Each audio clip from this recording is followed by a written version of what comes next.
Good morning and welcome to Varthamanam. ഇന്നത്തെ പ്രധാനപ്പെട്ട പത്രവാർത്തകൾ.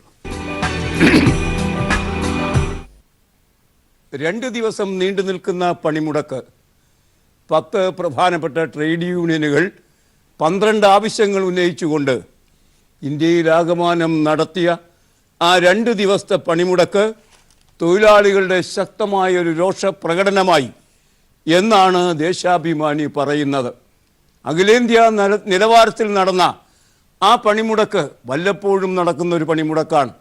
കാരണം അഖിലേന്ത്യാ നിലവാരത്തിൽ തൊഴിലാളികൾ സംഘം ചേരുന്നത് പൊതുവെ കുറവുമാണ്. അതാണ് ഈ പണിമുടക്കിൻ്റെ സവിശേഷത.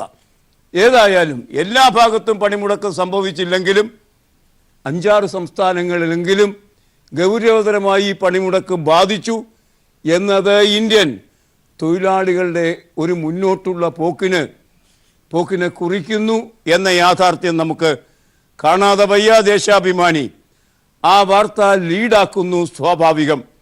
മോഡി സർക്കാരിന് താക്കീത്, തൊഴിലാളി രോഷം. പണിമുടക്ക് 2ാം ദിനവും പൂർണ്ണം. തൊഴിൽ മേഖല സ്തംഭിച്ചു. റോഡ്, റെയിൽ, വ്യോമ ഗതാഗതം തടസ്സപ്പെട്ടു. ആഗോള ട്രേഡ് യൂണിയനുകൾ അഭിവാദ്യമർപ്പിക്കുകയും ചെയ്തു. വാർത്തയുടെ വിശദാംശം കാണുക. ഉജ്ജ്വല കർഷക പോരാട്ടങ്ങൾക്ക് പിന്നാലെ ഇന്ത്യയുടെ പ്രക്ഷോഭ ചരിത്രത്തിൽ തൊഴിലാളികൾ ഒറ്റക്കെട്ടായി പുത്തൻ അധ്യായം എഴുതി ചേർത്തു. ജീവിതം ദുരിതപൂർണമാക്കിയ കേന്ദ്ര സർക്കാർ നയങ്ങൾക്കെതിരെ സംയുക്ത ട്രേഡ് യൂണിയനുകൾ ആഹ്വാനം ചെയ്ത ദേശീയ പണിമുടക്ക് 2ാം ദിനവും പൂർണ്ണം. 2 ദിവസം രാജ്യത്തെ തൊഴിൽ മേഖല സ്തംഭിക്കുക തന്നെ ചെയ്തു. റോഡ്, റെയിൽ ഗതാഗതം തടസ്സപ്പെട്ടു. കേന്ദ്ര സംസ്ഥാന സർക്കാർ സ്ഥാപനങ്ങളും സ്വകാര്യ മേഖലാ സ്ഥാപനങ്ങളും അടഞ്ഞുകിടന്നു. World federation of trade unions, international trade union confederation, international trade union organisation തുടങ്ങിയ അന്തർദേശീയ ട്രേഡ് യൂണിയനുകൾ ഐക്യദാർഢ്യം അറിയിച്ചു. കേരളം, ആസാം, മണിപ്പൂർ, മേഘാലയ, ഒഡീഷ, പുതുശ്ശേരി എന്നിവിടങ്ങളിൽ പണിമുടക്ക് പൂർണ്ണമായി എന്ന് പറയുമ്പോൾ 6 സംസ്ഥാനങ്ങളിലാണ് പൂർണ്ണമായി പണിമുടക്ക് നടന്നത്. ബാക്കി ബഹുഭൂരിപക്ഷം സംസ്ഥാനങ്ങളിലും പണിമുടക്ക് പൂർണ്ണമായി നടന്നിട്ടില്ല എന്നാണ് നാം മനസ്സിലാക്കേണ്ടത്. അതും ഈ വാർത്തയിൽ നമുക്ക് ലഭിക്കുന്നുണ്ട്. ബന്ദ് മലയാളികൾ ഹർത്താലാക്കി മാറ്റി വർഷങ്ങളായി. പക്ഷേ അതിനൊപ്പം സംഭവിച്ച ഒരു കാര്യം, അതിൻ്റെ ഒരു സൗജന്യം, 12 മണിക്കൂർ പ്രതിഭാസമായി ഹർത്താൽ മാറി. രാവിലെ 6 മുതൽ വൈകുന്നേരം 6 വരെ. അതായിരുന്നു നമ്മുടെ ശീലമെങ്കിൽ കഴിഞ്ഞ 2 ദിവസത്തെ പണിമുടക്ക് 48 മണിക്കൂർ ഹർത്താലായി. അത് താങ്ങാവുന്നതിനേക്കാൾ വലിയ ഭാരവും കഷ്ടപ്പാടുമാണ് മലയാളികൾക്ക് നൽകിയത്. മലയാളികളെ സംബന്ധിച്ചിടത്തോളം 48 മണിക്കൂർ ഹർത്താൽ എന്നത് താങ്ങാവുന്നതിലും വലിയ ഭാരമായി മാറിയിട്ടുണ്ട്. അതുകൊണ്ട് തന്നെ പത്രങ്ങൾക്ക് വലിയ പ്രതിഷേധം ആ കാര്യത്തിൽ ഉണ്ടാവുകയും ചെയ്തിരിക്കുന്നു. പരാക്രമം ബാങ്കിലും എന്ന ശീർഷകത്തിൽ മലയാള മനോരമ ഒരു ഹർത്താൽ അക്രമം, ഒരു പണിമുടക്ക് അക്രമം, ഒരു ബാങ്ക് അടിച്ചു തകർത്ത വാർത്ത ഇന്നലെ ദൃശ്യമാധ്യമങ്ങൾ അനവരതം നമുക്ക് തന്നുകൊണ്ടിരുന്ന വാർത്തയാണ്. പരാക്രമം ബാങ്കിലും എന്ന ശീർഷകത്തിൽ മലയാള മനോരമ ആ വാർത്ത തരുന്നു. തിരുവനന്തപുരത്ത് SBI ശാഖയിൽ മാനേജറുടെ ക്യാബിൻ അടിച്ചു തകർത്തു. അതിക്രമം NJ യൂണിയൻ നേതാക്കളുടെ നേതൃത്വത്തിൽ. അഖിലേന്ത്യാ പണിമുടക്കിൽ പങ്കെടുക്കാതെ തുറന്ന SBI മെയിൻ ട്രഷറി ശാഖയിലെ മാനേജറുടെ ക്യാബിൻ സമരക്കാർ അടിച്ചു തകർത്തു. ബാങ്ക് സമുച്ചയത്തിൻ്റെ 10 മീറ്റർ മാത്രം അകലെ റോഡ് കയ്യേറി കെട്ടിയ സമരപ്പന്തലിൽ CPM CITU സംസ്ഥാന നേതാക്കൾ ഉള്ളപ്പോഴായിരുന്നു അഴിഞ്ഞാട്ടം. ക്യാബിനിലെ മേശ അടിച്ച് തകർത്തു. കമ്പ്യൂട്ടർ എടുത്ത് നിലത്തടിച്ചു. ഫോൺ വലിച്ചു പൊട്ടിച്ച് നിലത്തടിച്ചിട്ടും അരിശം തീരാതെ മേശയിലെ ഗ്ലാസ് വീണ്ടും തകർത്തു. സുരക്ഷാ ജീവനക്കാർ ഓടിയെത്തിയാണ് മാനേജരെ രക്ഷിച്ചത് തുടങ്ങിയ വാർത്തകൾ മനോരമ നമുക്ക് തരുന്നു. റോഡിൽ പന്തൽ കെട്ടുന്നത് നിയമവിരോധമാണ്. ആര് കെട്ടിയാലും നിയമവിരോധമാണ്. അതുകൊണ്ട് റോഡിൽ പന്തൽ കെട്ടിയാൽ ഒരു കേസുണ്ടാകും. കേസുണ്ടായതിന് ശേഷവും പിറ്റേ ദിവസവും ആ പന്തലിൽ തന്നെ സമ്മേളനം നടത്തുക എന്നത് നിയമനിഷേധം കൂടിയാണ്. അതും സംഭവിച്ച കാര്യം മനോരമ പറയുന്നു. റോഡിലെ പന്തലിന് കേസ് പൊളിക്കാതെ നേതാക്കൾ. സെക്രട്ടേറിയറ്റിന് മുന്നിൽ വഴിയടച്ച സമരപ്പന്തൽ കെട്ടിയതിന് സംയുക്ത സമര നേതാക്കൾക്കെതിരെ പോലീസ് കേസ്. അനുമതിയില്ലാതെ മൈക്ക് ഉപയോഗിച്ചതായും കണ്ടെത്തി. എന്നാൽ പന്തൽ പൊളിക്കാൻ പോലീസ് തയ്യാറായില്ല. ഇവിടെയാണ് CPM സംസ്ഥാന സെക്രട്ടറി കോടിയേരി ബാലകൃഷ്ണൻ ഉൾപ്പെടെയുള്ളവർ ഇന്നലെ പ്രസംഗിച്ചത്. ഏതായാലും ബാങ്കിൽ നടന്ന അതിക്രമം ആർക്കും അംഗീകരിക്കാൻ കഴിയുന്ന കാര്യമല്ല. പണിമുടക്കുമായി ബന്ധിപ്പിച്ച് അക്രമ സംഭവങ്ങൾ ഉണ്ടാകില്ല എന്ന് അതിൻ്റെ ഏറ്റവും ഉന്നതരായ നേതാക്കൾ പത്രസമ്മേളനത്തിലൂടെ ഉറപ്പ് നൽകിയതാണ്. അതുകൊണ്ട് തന്നെ കോടിയേരി ബാലകൃഷ്ണൻ ഈ അക്രമത്തിൻ്റെ വാർത്ത പുറത്തേക്ക് വന്നപ്പോൾ പറഞ്ഞത് കാണുക. അക്രമത്തെ അപലപിക്കുന്നു, സമരസമിതി പരിശോധിക്കും, സർക്കാരും നടപടി സ്വീകരിക്കും. ഈ അക്രമം കാണിച്ച ആളുകൾ യഥാർത്ഥത്തിൽ സമരസമിതിയുമായി ബന്ധമുള്ളവരാണോ? അങ്ങനെ ഉണ്ടാകാൻ സാധ്യതയില്ല. ഇന്നലെ പറഞ്ഞത് ആനത്തലവട്ടം ആനന്ദനാണ്. നമുക്ക് കാത്തിരിക്കാം. അവരെയൊക്കെ നാം കണ്ടു കഴിഞ്ഞതാണ്. അവരുടെ മേൽ എന്ത് നടപടി വരുന്നുവെന്ന് കാത്തിരിക്കാം. തിരുവനന്തപുരത്ത് NGO യൂണിയൻ പ്രവർത്തകരോ നേതാക്കളോ ആയ ആൾക്കാർ തന്നെയാണ്. പ്രായമുള്ള ആളുകളാണ്. ചെറുപ്പക്കാരെ മാതിരി തോന്യാസങ്ങൾ കാണിച്ചത് എന്ന് പറയുമ്പം അത് തെറ്റാണെന്ന് മാത്രമല്ല, അധാർമികം കൂടിയാണ്. ശിവൻകുട്ടി, CITU സംസ്ഥാന സെക്രട്ടറി V. ശിവൻകുട്ടി, സംഭവത്തിൽ തൊഴിലാളികൾക്ക് ബന്ധമില്ല. CCTV ദൃശ്യങ്ങൾ പരിശോധിച്ച് അക്രമം നടത്തിയവർക്കെതിരെ കർശന നടപടി സ്വീകരിക്കും. നല്ല നിലപാടാണ്. പക്ഷേ ആ നടപടി സ്വീകരിച്ച് കാണുക എന്നതാണ് പ്രധാനം. അതാണ് പരമപ്രധാനം. അങ്ങനെ ചെയ്യുന്ന പക്ഷം വാക്കുപാലിച്ചു എന്ന നിലയ്ക്ക് മാത്രമല്ല, തെറ്റായ കാര്യങ്ങളിൽ നടപടി സ്വീകരിക്കുന്നു എന്ന നിലയ്ക്കും പ്രസ്ഥാനത്തോട് ഒരു ബഹുമാനം മാലോകർക്ക് തോന്നുകയും ചെയ്യും.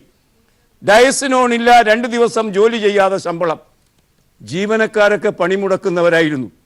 പണിമുടക്കിയപ്പോൾ 100 ശിഷ്ടം ആൾക്കാരെ, ആയിരക്കണക്കിന് ജീവനക്കാരുള്ള സെക്രട്ടേറിയറ്റിൽ 100 ജീവനക്കാർ മാത്രമാണ് ഉണ്ടായിരുന്നത്. ഇതൊക്കെ വാർത്തകളിൽ വന്നതാണ്. ബാക്കി ആൾക്കാർക്ക് സാധാരണഗതിയിൽ സമരം ചെയ്യുമ്പോൾ ഡയസിനോൺ ഏർപ്പെടുത്തും. ആ ഡയസിനോൺ ഏർപ്പെടുത്തിയിട്ടുണ്ടോ? അതേ സംബന്ധിച്ച് ഭാവിയിൽ വരാവുന്ന വലിയൊരു വാഗ്വാദത്തിന് തുടക്കം കുറിക്കുന്നു മലയാള മനോരമ. മലയാള മനോരമയുടെ ഒരു സ്ഥിരം ശൈലി തന്നെയാണത്. ഡയസിനോണില്ല, 2 ദിവസം ജോലി ചെയ്യാതെ ശമ്പളം. ജോലിക്ക് എത്താത്ത ദിവസങ്ങളിലെ ഒപ്പിടാൻ സാധ്യത. സെക്രട്ടേറിയറ്റിലെ ഹാജർ 2% മാത്രം. 48 മണിക്കൂർ പണിമുടക്ക് കാരണം വ്യാപാരികളടക്കമുള്ളവർ നഷ്ടം സഹിക്കുമ്പോൾ സർക്കാർ ജീവനക്കാർക്ക് പരമസുഖം. സമരത്തെ നേരിടാൻ സർക്കാർ പ്രഖ്യാപിക്കാറുള്ള ഡയസിനോട് ഇത്തവണ ഇല്ലാത്തതിനാൽ ശമ്പള നഷ്ടമില്ല. ചിലർ 2 ദിവസവും ഹാജർ രേഖപ്പെടുത്തി ശമ്പളം കൈപ്പറ്റും. ബാക്കിയുള്ളവർ അവധിയെടുക്കും. ഓഫീസിൽ വരാൻ കഴിഞ്ഞില്ല എങ്കിൽ അവധി എടുത്തിരിക്കണം. ഒപ്പിടാനുള്ള സൗകര്യം സത്യത്തിൽ ഉണ്ടാകുമെന്ന് മലയാള മനോരമ പറയുന്നത് അത്ര എളുപ്പമുള്ള ഒരു കാര്യം ആണ് എന്ന് കരുതാനാവില്ല. സമരം ചെയ്ത സർക്കാർ ജീവനക്കാർക്ക് 2 ദിവസത്തെ ശമ്പളം പാരിതോഷികം പോലെ ലഭിക്കും എന്ന് മനോരമ കാണുന്നു. വിമർശന സ്വഭാവത്തോടെ കാണുന്നു. നമുക്ക് കാത്തിരിക്കാം അത് സംഭവിക്കുന്നുണ്ടോ എന്ന്. KSRTC മുങ്ങുന്ന കപ്പലാണ്. എപ്പോഴാണ് മുങ്ങുന്നത് എന്നതിൻ്റെ നാഴികയും വിനാഴികയും തീരുമാനിക്കേണ്ട കാര്യം മാത്രമേ ഉള്ളൂ. അങ്ങനെയാണ് കാര്യങ്ങൾ കാണുന്നത്. സിറാജ് എന്ന പത്രത്തിൻ്റെ 1-ാം പേജിൽ ഒരു വാർത്ത കാണുക. വിധി നടപ്പാക്കിയാൽ അടച്ചുപൂട്ടേണ്ടി വരും. KSRTCയുടെ ഒരു പ്രേയറാണ്. താൽക്കാലിക ജീവനക്കാരുടെ സേവന കാലാവധി പെൻഷന് പരിഗണിക്കണമെന്ന ഹൈക്കോടതി ഉത്തരവ് നടപ്പാക്കിയാൽ അടച്ചുപൂട്ടേണ്ടി വരുമെന്ന് KSRTC. ഹൈക്കോടതി ഉത്തരവ് നടപ്പാക്കിയാൽ KSRTC അടച്ചുപൂട്ടേണ്ടി വരുമെന്ന് വ്യക്തമാക്കി സുപ്രീം കോടതിയിൽ സത്യവാങ്മൂലം സമർപ്പിച്ചു. വിധി നടപ്പാക്കുമ്പോൾ 428 കോടി രൂപയോളം ബാധ്യത വരും. പ്രതിമാസം 110 കോടിയുടെ നഷ്ടത്തിലാണ് കോർപ്പറേഷൻ എന്നും സത്യവാങ്മൂലത്തിൽ പറഞ്ഞിട്ടുണ്ട്.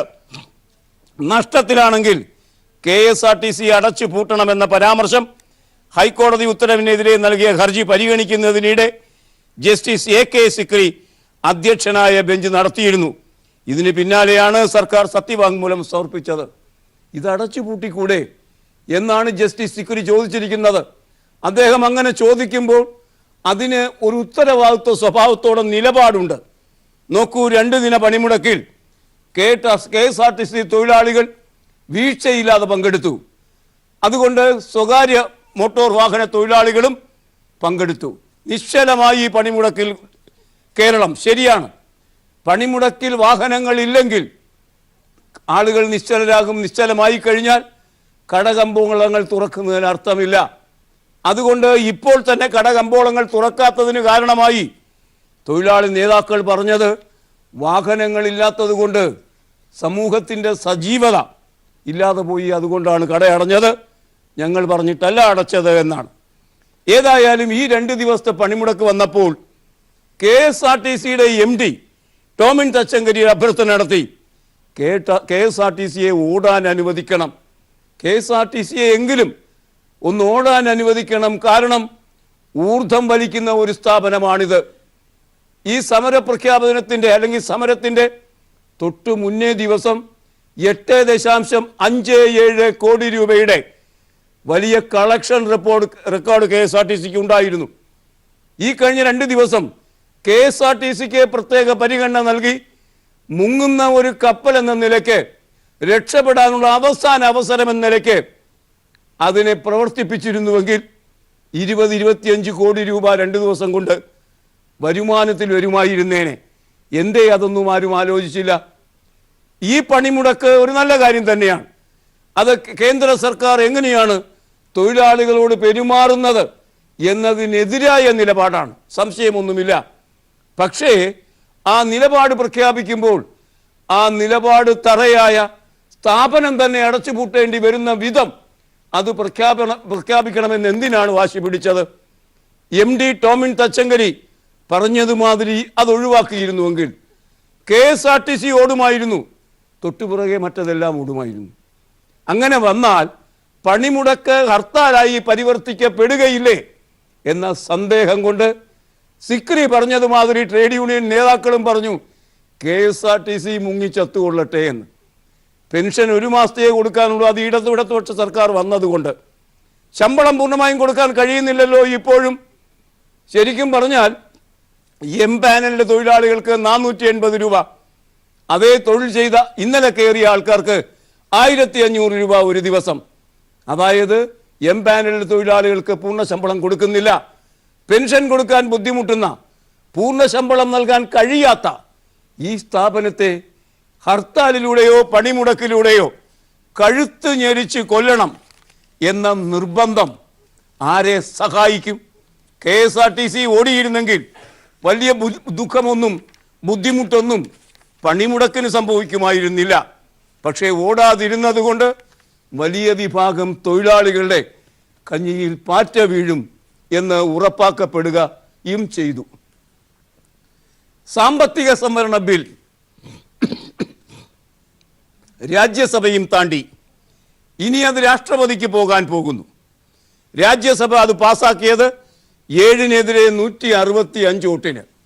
അങ്ങനെ ലോക്സഭയും രാജ്യസഭയും അത് ആ ബിൽ പാസാക്കിയ സ്ഥിതിക്ക് രാഷ്ട്രപതിക്ക് പോയി അത് നിയമമാകും എന്ന് പ്രതീക്ഷിക്കാം. സംസ്ഥാന നിയമസഭകളിലേക്ക് അത് എത്തേണ്ടതുണ്ടോ ഇല്ലയോ എന്ന കാര്യം തർക്കത്തിൽ നിൽക്കുമ്പോൾ ഈ ബിൽ സംവരണ ആനുകൂല്യങ്ങളുമായി ബന്ധിപ്പിച്ച് പരിശോധിക്കേണ്ടതല്ല എന്നും ഒരു സാമ്പത്തിക സഹായ നടപടിയായാണ് കാണേണ്ടത് എന്നും നമ്മുടെ പ്രധാനമന്ത്രി പറയുന്നത് കൊണ്ട് ഈ ബിൽ നിലനിൽക്കും എന്ന് അദ്ദേഹം പ്രതീക്ഷിക്കുന്നു. പക്ഷേ നിയമജ്ഞർ പറയുന്നു കോടതിയിൽ പോയാൽ ഈ ബില്ല് പോക്കാണ് എന്ന്.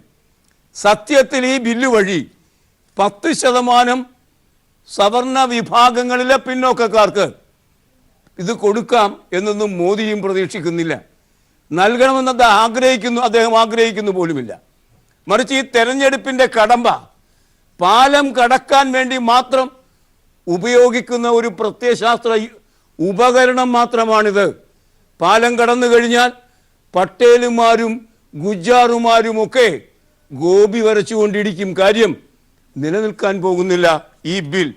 അതാണ് യാഥാർത്ഥ്യം. പക്ഷേ ഇതൊക്കെയാണ് എന്താ പറയുക, ജനാധിപത്യ ക്രമത്തിൽ നേതാക്കൾ അണികളെ വഞ്ചിക്കുന്ന ഒരു രീതി.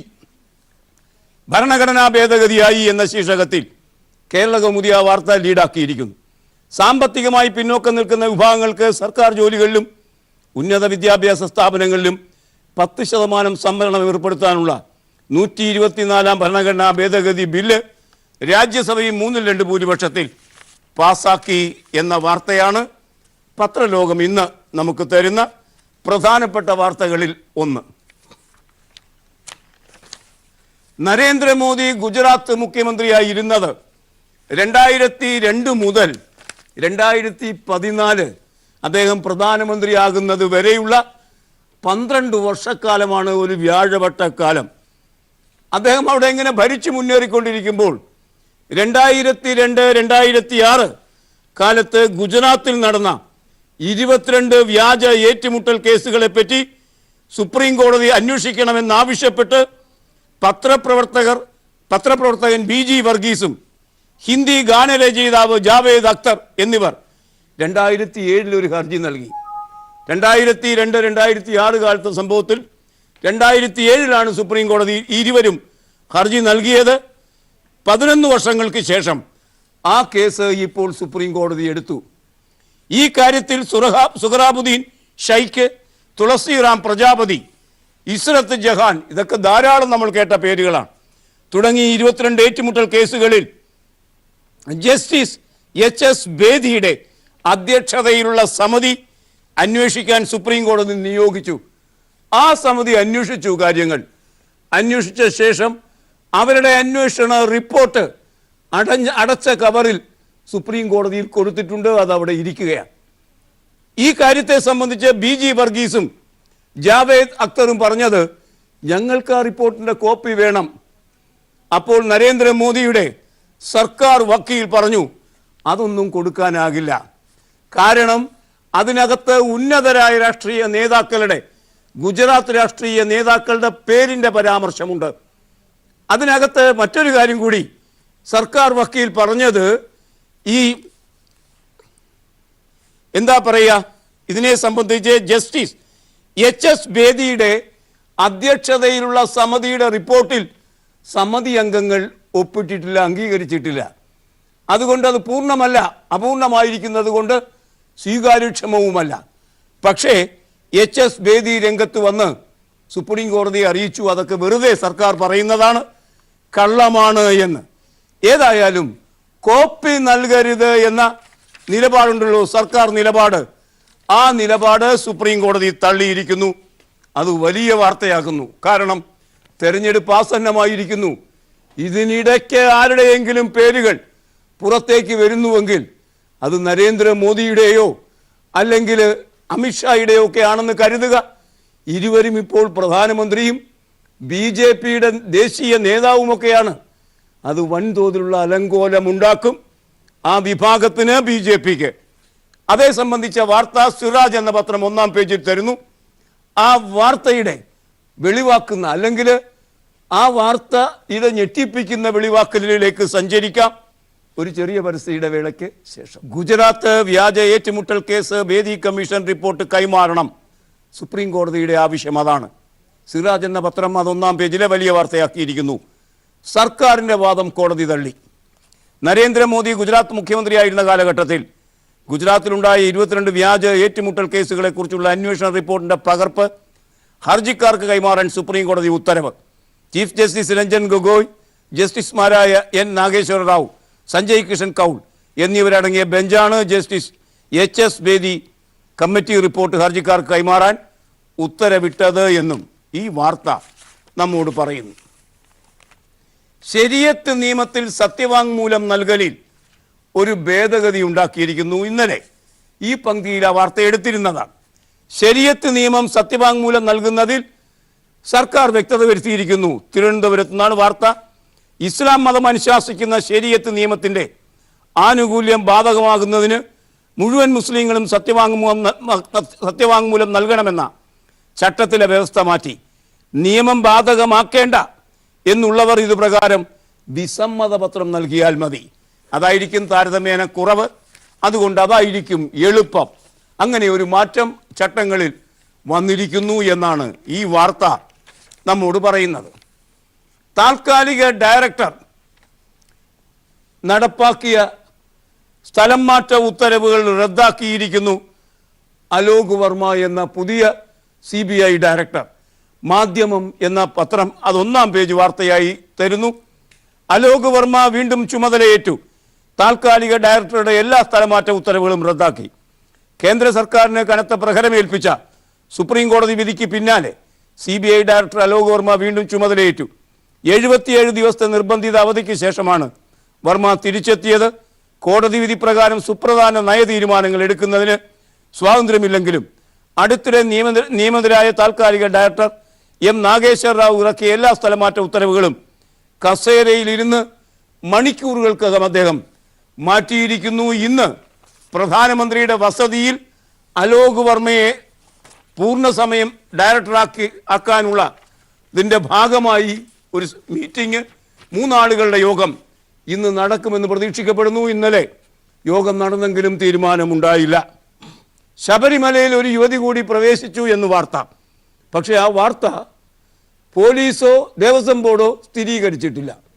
എന്നാൽ ഇതിനു മുമ്പ് ശ്രീലങ്കക്കാരി ശശികല ശബരിമലയിൽ കയറി 18-ാം പടിയിലൂടെ കയറി ദർശനം നടത്തിയ കാര്യം പോലീസും സ്ഥിരീകരിച്ചു, ദേവസ്വം ബോർഡും സ്ഥിരീകരിച്ചു. പക്ഷേ അതിൻ്റെ പേരിൽ രണ്ടാമൊരു ശുദ്ധക്രിയയ്ക്ക് തയ്യാറായില്ല നമ്മുടെ തന്ത്രി. ഒറ്റ തവണ കൊണ്ട് പാഠം പഠിച്ചു അദ്ദേഹം. മുടി നരപ്പിച്ച് ഇരുമുടിയേന്തി യുവതി 18-ാം പടി കയറി. മംഗളമാ വാർത്ത ഇങ്ങനെ വരുന്നു. വേഷം മാറി കഴിഞ്ഞ ചൊവ്വാഴ്ച ശബരിമലയിൽ ദർശനം നടത്തിയെന്ന യുവതിയുടെ വെളിപ്പെടുത്തൽ കൊല്ലം ചാത്തന്നൂർ സ്വദേശിയും കേരള ദളിത് മഹിളാ ഫെഡറേഷൻ നേതാവുമായ SP മഞ്ജു 36 വയസ്സ്. അവരാണത് വെളിപ്പെടുത്തിയത്. നവോത്ഥാന കേരളം ശബരിമലയിലേക്ക് എന്ന ഫേസ്ബുക്ക് ഗ്രൂപ്പിലൂടെ വെളിപ്പെടുത്തൽ നടത്തി.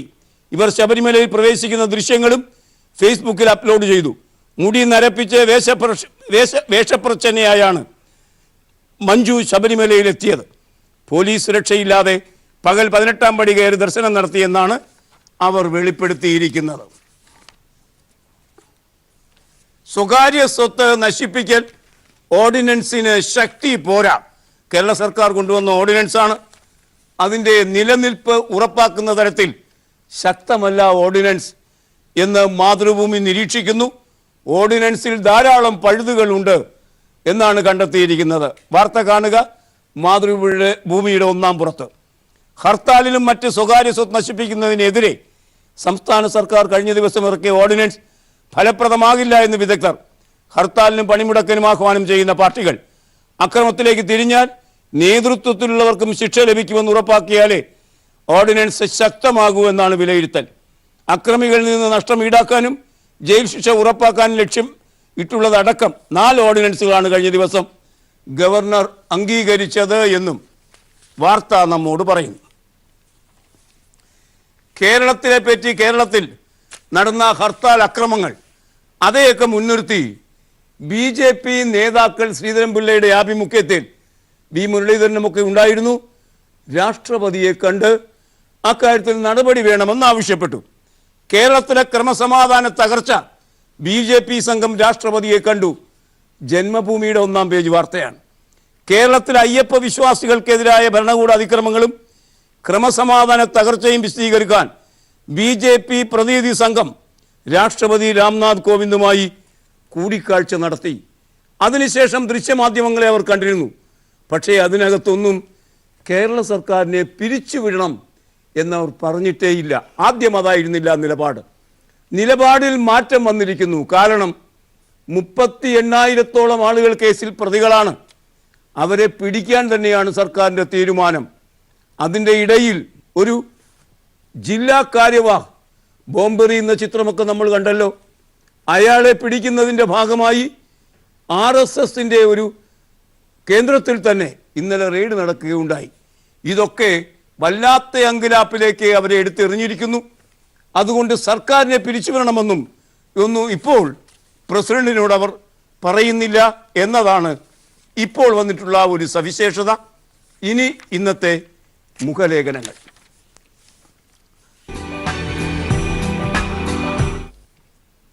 കൊല്ലം ബൈപ്പാസ് 15-ാം തീയതി യാത്രയ്ക്കായി തുറന്നു കൊടുക്കും.